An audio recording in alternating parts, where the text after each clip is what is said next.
This is the farmhouse where I grew up, where my father grew up, where my grandfather grew up, where my great-grandfather grew up. The main house was built in 1860. We got electricity in 1943 with the Rural Electrification Act. And now what I am doing is I'm removing the majority of the 1960 updates and reverting the era back to somewhere between 1920 and 1950. I'm going to show you each room in the order that I did them years ago. While I am no more of a carpenter or a designer than any member of my family has ever been, I'm doing it to suit me and my tastes.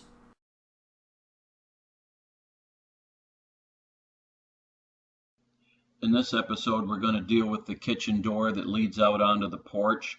The door had three problems. One, it was only 32 inches wide, which made it very difficult to get things in and out. Two, the door opened into the kitchen. So if you wanted to walk from the living room straight through to the kitchen table, you had to close the door to the porch, walk by, and then reopen the door because the door swung all the way over to the island and you could not get by. The third problem is the door was never meant to be an outside door. It was a jalousie door. As you can see, that the center is nothing but pieces of glass that lay over each other like a jalousie window, and it provided no insulation whatsoever. So what I did years ago was I put 1 inch of rigid Celotex insulation into the center and then set in a little window. And that worked for quite a while, but when we wanted to redo the kitchen, we wanted to fix that door problem. A search of the internet looking for door styles, we found this one particular style that we liked, and I was going to have a go at reproducing it. We'll see how well I did. The next step was finding a door, and that literally fell into my lap. Where I work, they decided to throw away one of the bathroom doors and replace it with the exact same door, only painted black. So I got a commercial door with stainless steel hardware and an auto closer. Then I had to make the door fit the hole. So as you can see, I've cut away the wall, giving me an extra 4 inches of width so I can go from 32 to 36 inches wide. And then the top of the door opening and the hinge side of the door was framed, and with some help we hung the bathroom door, or as I like to call it, the chete door. And here it is closed with the original stainless steel pull, and you can see that there's a gap at the bottom and a gap on the right side that we'll have to deal with. Here you can see where we whittled away at the junction between the kitchen and the porch, and we're down to the old main beam getting ready for the new oak threshold. And here I am constructing the oak threshold. And here it was test fitted in place. And here's a view of what the threshold looks like from the kitchen side.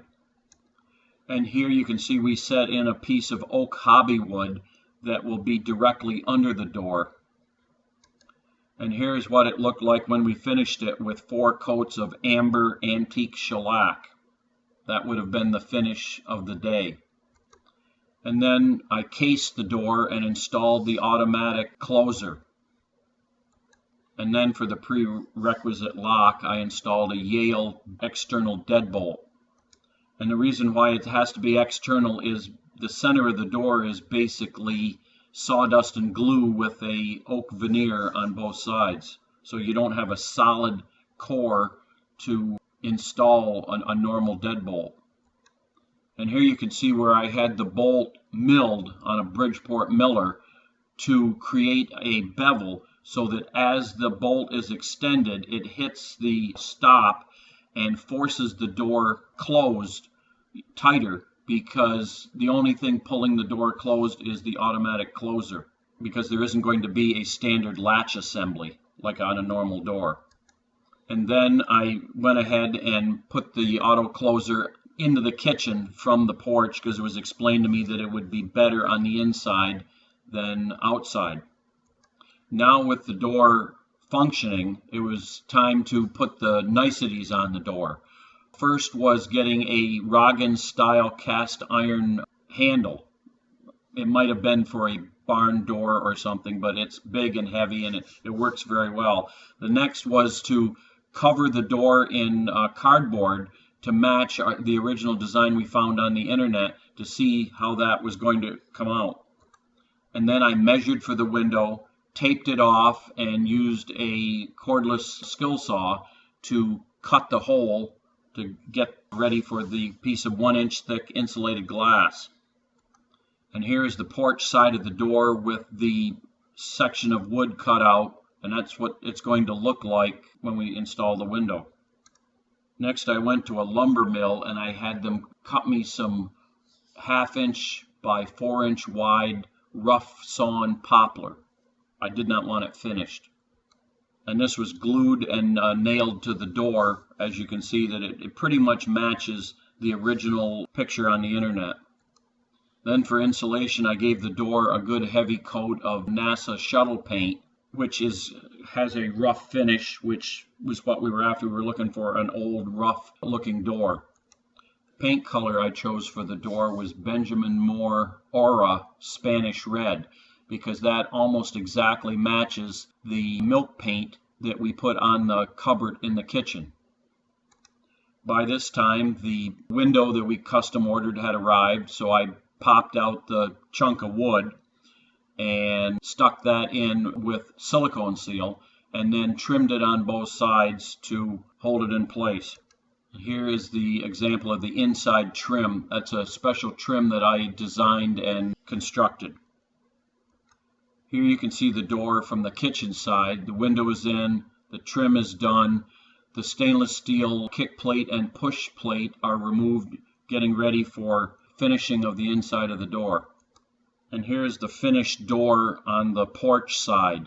You can see how we trimmed out the window as a simple square molding, and the lock for the deadbolt, we went over that with gun blue to acid etch the brass to make it look 50 years old instead of shiny and brand new. Back in the day, my family purchased from Montgomery Ward's a device called a Yankee door catch, and I took one of them and modified it so that it would hold open the kitchen door onto the porch during nice weather.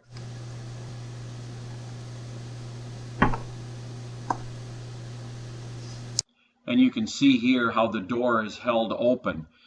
And you can also see that we've got 7 coats of amber antique shellac on the door, and all the stainless push plates are back in place. And then as a finishing touch, nobody really liked that ugly brown that was on that Yale lock, so I used Rust-Oleum black hammer paint to make it look a bit older than it actually is. And that is how we installed the new door on the kitchen.